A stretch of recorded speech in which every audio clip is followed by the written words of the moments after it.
Hello, नमस्ते, कैसे आप सब? उम्मीद करती हूँ कि आप सब बहुत अच्छे होंगे और मैं भी यहाँ पे अच्छी हूँ। तो बस इवनिंग टाइम है और जो है ना मैं नाइट में खाना बनाने के लिए आ गई हूँ। तो आज मैं शुद्ध देसी गाँव वाला खाना बनाने वाली हूँ। मेरे यहाँ पे मतलब मायके में काफ़ी बनाया जाता है ये वाली सब्ज़ी रोटी और ससुराल में बनाई जाती है और मुझे बहुत ज़्यादा पसंद है। तो आज मैं बनाने वाली हूँ दाल भाजी और मक्के की रोटी। तो दाल भाजी जो है ना दाल और अलग-अलग तरह की भाजियों से बनाई जाती है। जैसे कभी पालक की भाजी ले लो, चने की भाजी ले लो, मेथी की भाजी, मोस्टली हरे पत्तेदार जो सब्जियाँ होती हैं उनकी दाल भाजी बनाई जाती है। किसी के यहाँ बनाई जाती है कि नहीं वो तो पता नहीं, इधर जाती है। तो जो है ना कुकर में मैंने की दाल को जो है बॉयल के रख दिया है, उसमें डाला है। इसके अलावा मैंने कुछ भी इसमें ऐड नहीं किया है। कुछ चीज़ें मैं ऐड करूँगी लेकिन जो है ना दाल बॉईल होने के बाद ऐड करूँगी। पे मेरे पास पालक रखी हुई है तो मैं पालक की दाल भाजी बनाने वाली हूँ। तो पालक को यहाँ पे मैं काट लूँगी। तो दाल भाजी में ना कई तरह की अलग-अलग भाजियों को ऐड किया जाता है, हरी पत्तेदार सब्जियों को। लेकिन मुझे जो है ना चने की भाजी जो होती है सबसे ज़्यादा अच्छी लगती है। तो इस टाइम पे वैसे सीज़न भी आ चुका है लेकिन जो है ना अभी चने छोटे-छोटे से हैं, इतने नहीं हुए हैं कि उनकी भाजी मार्केट में आ सके। वैसे तो जो है ना मेरे मायके साइड गाँव पे दोनों जगह चना बोए जाते हैं तो उनकी भाजी खेतों से ही तोड़ के फिर हम जो है ना बना लेते हैं। लेकिन अभी तो भाजी भी नहीं आई है चने की और मुझे जो है ना बहुत ज़्यादा चने की भाजी की याद आ रही थी, मतलब दाल भाजी खाने की और उसके साथ मक्के की रोटी। तो फिर जो है ना मेरे पास पालक रखी हुई थी तो मैंने सोचा इससे ही बना लेती हूँ। तो मतलब काफ़ी अच्छे लगा और काफ़ी दिनों के बाद मैंने दिनों के बाद नहीं, एक्चुअली साल के बाद मैंने दाल भाजी खाई है, तो मुझे बहुत ज़्यादा पसंद आई है। तो इस तरह का सिंपल सादा खाना ना बहुत ज़्यादा अच्छा लगता है मुझे और इसके अलावा जो है ना हेल्दी भी होता है क्योंकि इसमें पालक और दाल है। बाकी इसमें जो है ना मैं ऑयल का यूज़ भी नहीं करने वाली हूँ। इस तरह से सिंपल बनाई जाती है लेकिन वही है ना, चीज़ों का टेस्ट इतना अच्छा आता है ना कि क्या ही बताऊँ। अगर आपने कभी ट्राई नहीं किया है ना इस तरह से भाजी को तो कभी ट्राई करके देखना, बहुत अच्छा टेस्ट आता है। और सर्दियों के टाइम पे तो स्पेशली ये सब्जियां बहुत ज़्यादा अच्छी लगती हैं और मक्के की रोटी हमारे यहाँ बहुत ज़्यादा बनती है सर्दियों में। तो कढ़ी हो गई, भाजी हो गई, इस तरह की सब्जियों के साथ मक्के की रोटी मुझे बहुत ज़्यादा पसंद है। तो जो है ना यहाँ पे मेरे जितनी भी पालक थी मैंने काट लिया। इसके अलावा 1-2 लहसुन की कलियाँ जो हैं वो भी मैं छील के कूट लूँगी क्योंकि ये भी जो है ना मुझे दाल में ही डालनी है। दाल और लहसुन काफ़ी अच्छा टेस्ट देती है इसमें। अगर आप कूटना नहीं चाहो, खड़ी लहसुन भी डालना चाहो, लहसुन की जो कली होती है छीलकर ऐसे भी डाल दो तो वो भी बहुत अच्छा टेस्ट फ्लेवर देती है। और फिर जब हम इसको खाते हैं ना तो वो खड़ी सी लहसुन होती है, वो एकदम पक जाती है, फिर उसको ना मिस लो थोड़ा-सा तो बहुत अच्छा फ्लेवर आता है इन चीज़ों से। तो बिल्कुल शुद्ध देसी तरीके स का खाना बन रहा है, बिल्कुल गाँव वाला आज। लेकिन वो होता है ना एक गैस पे बनाना और एक चूल्हे पे खाना बनना, उसमें काफ़ी अंतर होता है। जिन लोगों ने चूल्हे का खाना टेस्ट किया हुआ है उनको पता होगा कि इस तरह की सब्जियां जब चूल्हे पे बनती है ना तो बहुत ज़्यादा टेस्ट आता है क्योंकि कुकर में तो यहाँ पे हम गैस में बस 1 या 2 सीटी दे लेंगे और हमारी दाल पक जाएगी। लेकिन जब चूल्हे पे बनाते हैं ना तो मंदी मंदी आँच में वो कढ़ाई में इस तरह से कढ़ाई या भगोनी में ऐसे ही बॉईल होती है ना, तो उसका जो फ्लेवर आता है दाल का बहुत अच्छा आता है। फिर ऊपर से उसमें भाजी जब डाली जाती है, तो इस तरह से ना बहुत अच्छा टेस्ट आता है चूल्हे के खाने का। तो ख़ैर चूल्हा तो यहाँ पे है नहीं इसलिए जो है ना मैं गैस पे ही इस तरह के काम करूँगी।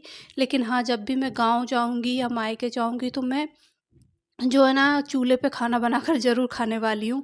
फ़िलहाल तो जाने का ऐसा कुछ नहीं है। तो यहाँ पे जो है ना मेरी दाल बॉईल हो चुकी थी तो अब इसमें मैं खूब सारी हींग ऐड कर दूँगी, हींग का भी अच्छा टेस्ट आता है। और दाल को जो है ना हल्की-हल्की सी बॉईल करनी होती है, एकदम ऐसी नहीं होनी चाहिए कि दाल हमारी घुल चुकी है। हल्का-सी पक जाए मतलब, फिर जो है ना उसमें मैंने हींग ऐड कर दी। हींग ऐड करने के बाद में लहसुन की चटनी मेरे पास कुछ बनी हुई रखी थी तो वो मैंने उसमें डाल दी है, लहसुन और मिर्च थी उसमें। इसके अलावा जो कुटी हुई लहसुन थी वो डाली है और फिर जो मेरे पास इतनी सारी पालक रखी हुई थी, तो वो सारी पालक मैंने डाल दी है। इसके अलावा इसमें अदरक का थोड़ा-सा टुकड़ा लेके मैं घिस दूँगी और जो है ना इसको मंदी-मंदी फ्लेम पे गैस फ्लेम पे एकदम बॉईल होने के लिए, उबलने के लिए रख दूँगी ढककर। कुकर का ढक्कन मैं इस तरह से बंद नहीं करूँगी, बस ऊपर से ही रख दूँगी ताकि ये अच्छे से इसमें बॉईल आते रहे और वो खदकती रहे ना, तो उसका टेस्ट फिर काफ़ी ज़्यादा अच्छा आता है। और इधर जो है ना, मैंने गैस का दूसरा बर्नर चालू कर लिया है और वहाँ पे रख दिया है लोहे का तवा। और इधर ले लिया है मैंने मक्के का थोड़ा-सा आटा। मक्के की रोटी मैंने पहले भी हाथों से बनाई है, उतनी अच्छी तो मुझे नहीं आती क्योंकि बहुत कम टाइम होता है जब मक्के की रोटी बनती है घर में। वैसे तो यहाँ पे मम्मी बनाते थे जब मम्मी होते थे, तो जो है ना, मुझे इतनी ज़्यादा हैबिट नहीं है हाथों से मक्के की रोटी बनानी, और बाकी पॉलीथीन पे कैसे बनाते हैं वो भी मुझे नहीं आता है। तो जो है ना, जितनी भी जैसे भी रोटी बनेगी ना, मैं कोशिश करूँगी कि रोटी बना लूँ। हालाँकि ठीक-ठाक बन गई थी रोटियाँ अ, हाथों से भी, क्योंकि इसका जो आटा है ना, काफ़ी ज़्यादा ऐसा होता है कि एकदम टूट-टूट के जाती हैं। लेकिन फिर भी जब मैंने ट्राई किया तो मुझसे ठीक-ठाक रोटियाँ बन गई थी। अगर मैं बनाती रहूँ ना, तो मैं मतलब अच्छे से रोटियाँ बना सकती हूँ। तो बस यहाँ पे 4-5 रोटियों का ही आटा मैंने लिया है थोड़ा-सा, और बस अच्छे से इसको गूँध लूँगी। और इसमें जो है ना, मैंने, क्योंकि मक्के का अकेला आटा मुझसे टूट रहा था, तो फिर मैंने इसमें थोड़ा-सा गेहूँ का आटा मिक्स किया था। और फिर इसके बाद इस तरह से लोई बना-बना के ना मैं रोटियाँ बना लूँगी। मेरी मम्मी भी इसी तरह से बनाते हैं, और जो मेरे मदर इन लॉ हैं, वो भी इसी तरह से बनाते हैं। तो बस उनको देख-देख के ही मैंने सीखा है, और इसी तरह से जो है ना, मैं भी मक्के की रोटी बनाने की कोशिश करूँगी। और सच कहूँ तो मुझे मक्के की रोटी बनाने में बड़ा मज़ा आता है। टाइम तो बहुत ज़्यादा लगता है इनमें बनाने में, लेकिन जो है ना, मुझे काफ़ी अच्छा लगता है हाथों से इस तरह से धीरे-धीरे करके उनको बनाना, सेंकना। और मज़ा आता है, मतलब इस तरह से जब खाना बनता है ना, तो और जब चूल्हे पे बनाओ ना, तो उसकी तो बात ही अलग होती है। तो फ़िलहाल तो जैसी भी मेरे से रोटियाँ बनी हैं, छोटी-छोटी सी बनाई हैं मैंने, जितनी भी बन पाई हैं। और अभी ना हमारे इधर मक्के का सीज़न आ चुका है, मतलब मक्के की रोटी का। तो मेरे मायके से भी मम्मी ने मक्के का आटा भेज दिया था। इसके अलावा मेरे गाँव से मेरे मदर इन लॉ हैं, उन्होंने भी भेज दिया था। तो मक्का का आटा जो है मेरे पास रखा हुआ है, और भी काफ़ी। इसके अलावा शायद मैंने पता नहीं शेयर किया है कि नहीं, एक बार मक्के के बाफले भी बनाए थे मैंने, और मक्के के ढोकले, और इसके अलावा मक्के की पकौड़ी, ये सब आटे की बनाती रहती हूँ मैं, काफ़ी टेस्टी लगती है। शायद मैंने ज़्यादातर चीज़ें शेयर नहीं की हैं, बस मक्के की रोटी कर रही हूँ फ़िलहाल।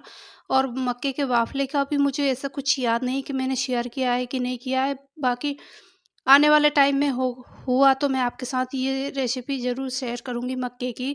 कई तरह की चीज़ें बनती हैं, और हमारे यहाँ पे तो स्पेशली अब बहुत ज़्यादा बनने वाली है मक्के की चीज़ों को, बहुत ज़्यादा पसंद किया जाता है। तो यहाँ पे एक रोटी मेरी बनकर तैयार हो चुकी है, और दूसरी बस साइड में से थोड़ी-सी टूट गई थी ये, तो उसको वापस से मैंने सही किया है। और इसके बाद जो है ना, दूसरी रोटी को अच्छे से गैस पे सेंक लूँगी। सेंकने में भी इसको काफ़ी टाइम लगता है, क्योंकि थोड़ी-सी ये ना मोटी-सी होती हैं रोटियाँ। तो जो है ना, गैस फ्लेम पे बिल्कुल लो करके और अच्छे से इनको सेंकूँगी।